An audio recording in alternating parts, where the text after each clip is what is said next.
Assalamualaikum warahmatullahi wabarakatuh. Yang saya hormati Bapak Dr. Samsul Bahri, SSI, MSI. Yang saya hormati Ibu Nurul Fitriani, SSI, MSI. Yang saya hormati Ibu Mustika Hadijati, SSI, MSI. Dan yang saya hormati Ibu Niwayan Switraini, SPD, MSI. Langsung saja, kali ini saya akan mempresentasikan seminar hasil skripsi saya yang berjudul Model Regresi Non-Parametric Spline Truncated untuk Data Longitudinal. Studi kasus produk domestik regional bruto di Indonesia tahun 2012 sampai 2018 dengan saya Mira Sulisdiana, NIM G1D 016026, Prodi Matematika. Latar belakang penelitian. Salah satu tujuan suatu negara yaitu untuk meningkatkan pertumbuhan ekonomi. Pertumbuhan ekonomi dapat dicapai dengan melihat perkembangan ekonomi suatu negara. Salah satu indikator yang digunakan untuk mencapai perkembangan ekonomi suatu negara yaitu PDRB. Produk domestik regional bruto adalah jumlah nilai tambah yang dihasilkan oleh seluruh unit usaha pada suatu daerah tertentu.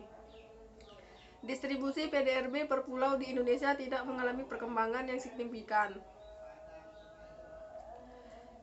Selama kurun waktu 7 tahun terakhir, distribusi PDRB di Indonesia berturut-turut sebesar 6%, 6,04%, 5,14%, 5,88%, 5,44%, 4,97%, dan 5,02%.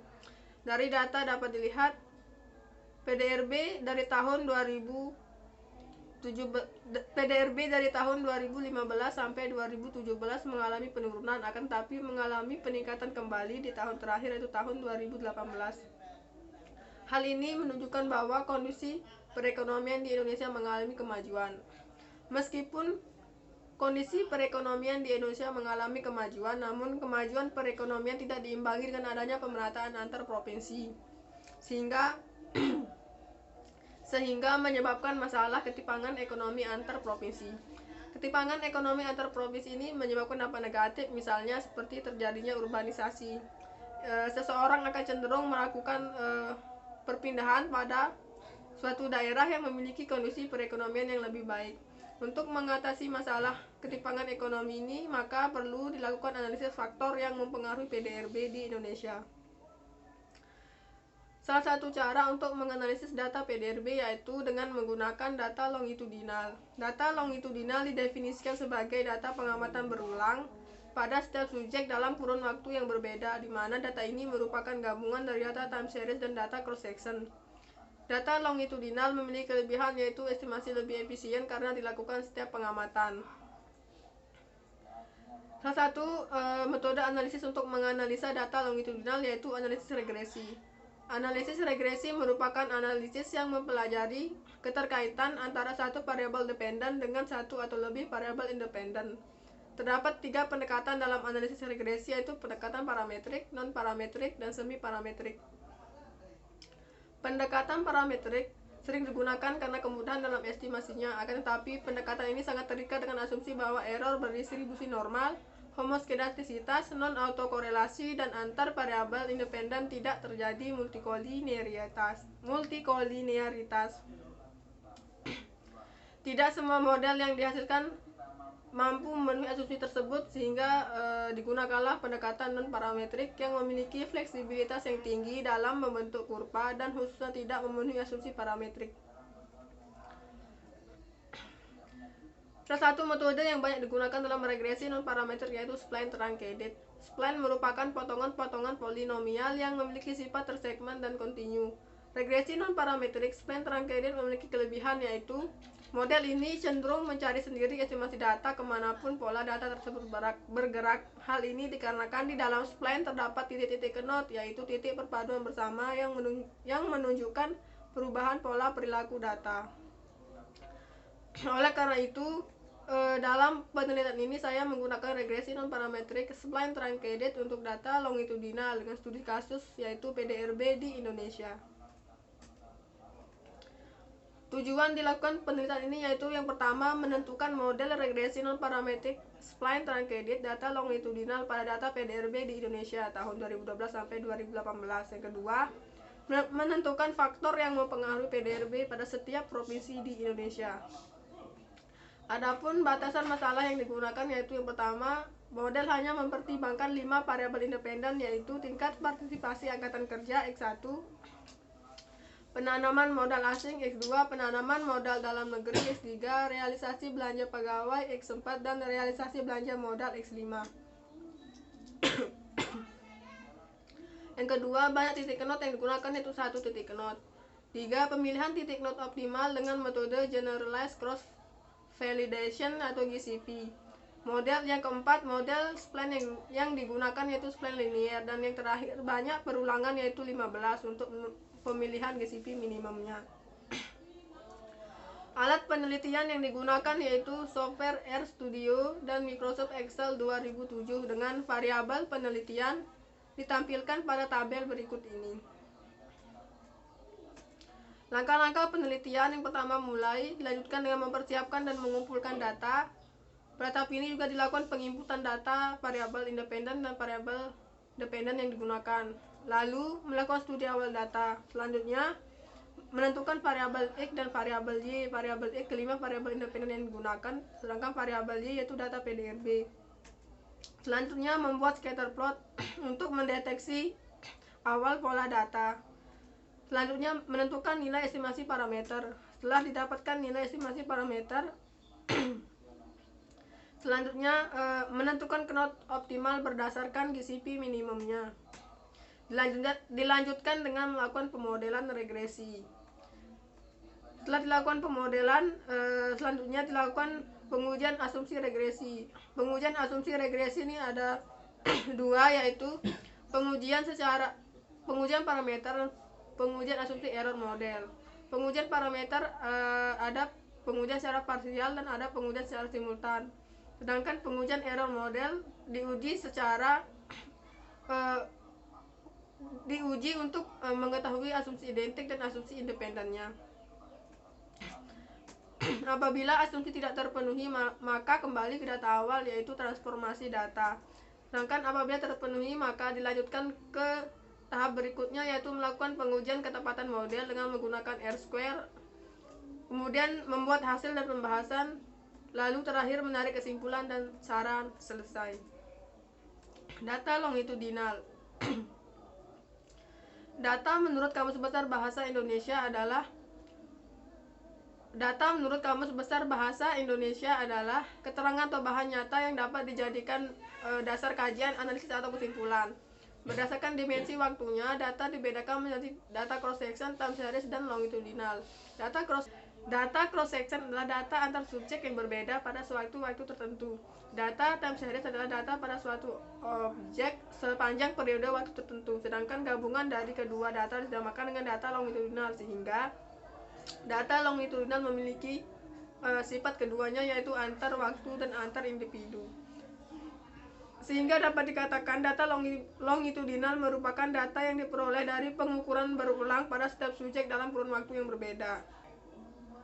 Data longitudinal dalam penelitian ini diaplikasikan pada data PDRB dengan deskripsi data adalah sebagai berikut. Rata-rata nilai PDRB terendah sebesar 234,4177 triliun tahun 2012 dan tertinggi sebesar 317,2403 triliun tahun 2018. Peningkatan PDRB tiap tahunnya menunjukkan bahwa perekonomian di Indonesia selalu mengalami peningkatan. Hal ini menunjukkan kondisi perekonomian di Indonesia sangat baik. Kemudian, statistika deskriptif faktor yang mempengaruhi PDRB. Tingkat partisipasi angkatan kerja TPAK dengan nilai rata-rata sebesar 94,9. Provinsi dengan nilai terendah yaitu Banten, dikarenakan tingkat pengangguran terbuka di Banten sangat tinggi dan rendahnya jumlah angkatan kerja. Provinsi dengan nilai tertinggi yaitu Bali, dikarenakan penduduk di Provinsi Bali sangat padat dan angka tingkat pengangguran terbuka yang rendah sebesar 28,42 pada tahun 2018. Faktor lain dapat dilihat selengkapnya pada tabel. Kemudian scatter plot. Sebelum melakukan analisis lebih lanjut, perlu dilakukan pembuatan scatter plot untuk melihat hubungan antara masing-masing variabel independen dengan variabel dependen. Berikut scatter plot masing-masing variabel independen dengan variabel dependen. Secara visual dapat dilihat bahwa plot hubungan masing-masing variabel independen dengan variabel dependen tidak membentuk suatu pola tertentu, sehingga dapat menggunakan regresi non-parametrik. Estimasi parameter model. Salah satu metode yang digunakan yaitu Weighted Least Square atau WLS. WLS mengestimasi parameter model dengan meminimumkan jumlah kuadrat error dengan dilakukan pembobotan, di mana matriks W merupakan matriks diagonal yang berisi pembobot untuk estimasi parameter. Pembobot yang digunakan disajikan dalam persamaan berikut. Hasil estimasi parameter menggunakan WLS didapatkan persamaan estimasi sebagai berikut. Hasil estimasi parameter didapatkan sebanyak 33 provinsi di Indonesia, dengan masing-masing provinsi selengkapnya dapat dilihat pada tabel. Pemilihan titik node optimal. Salah satu metode yang digunakan untuk pemilihan titik node optimal yaitu GCP dengan persamaan sebagai berikut. Didapatkan hasil dengan menggunakan 15 perulangan. Nilai GCP minimum terletak di perulungan pertama sebesar 508,56700302. Pemodelan data. Bentuk fungsi spline linier regresi non-parametric spline dengan titik node 1 sebagai berikut. Persamaan ini dapat ditulis menjadi persamaan sebagai berikut. Adapun model regresi non-parametric spline truncated data longitudinal sebagai berikut. Pemodelan data masing-masing provinsi dapat dilihat untuk selengkapnya dapat dilihat pada file skripsi. Interpretasi model. Model yang dijadikan contoh untuk interpretasi yaitu Provinsi DKI Jakarta, dikarenakan Provinsi DKI Jakarta memiliki nilai PDRB tertinggi di antara provinsi lainnya. Berikut model regresi non-parametric spline truncated pada Provinsi DKI Jakarta. Interpretasi untuk variabel tingkat partisipasi angkatan kerja atau TPAK dengan asumsi bahwa variabel line constant adalah sebagai berikut. Oleh karenanya diperoleh persamaan sebagai berikut. Saat nilai TPAK lebih besar dari 90,1405, apabila nilai TPAK naik sebesar 1%, maka nilai PDRB akan meningkat sebesar 31,1933. Saat nilai TPAK kurang dari 90,1405, apabila nilai TPAK naik sebesar 1%, maka nilai PDRB akan meningkat sebesar 15,8063. Hal ini dapat menjadi pertimbangan untuk terus meningkatkan nilai TPAK, karena semakin tinggi nilai TPAK maka nilai PDRB akan semakin meningkat, di mana peningkatan nilai PDRB akan lebih cepat saat nilai TPAK lebih besar dari 90,1405. Pengujian parameter model. Dilakukan pengujian secara serentak menggunakan uji F dengan hipotesis sebagai berikut. Didapatkan hasil bahwa F itu lebih besar dari F tabel, sehingga keputusan tolak H0. Hal ini berarti model tepat. Pengujian secara parsial dengan menggunakan uji T, hipotesisnya sebagai berikut. Didapatkan hasil untuk pengujian parsial masing-masing subjek sebagai berikut. Untuk hasil selengkapnya dapat dilihat pada file skripsi.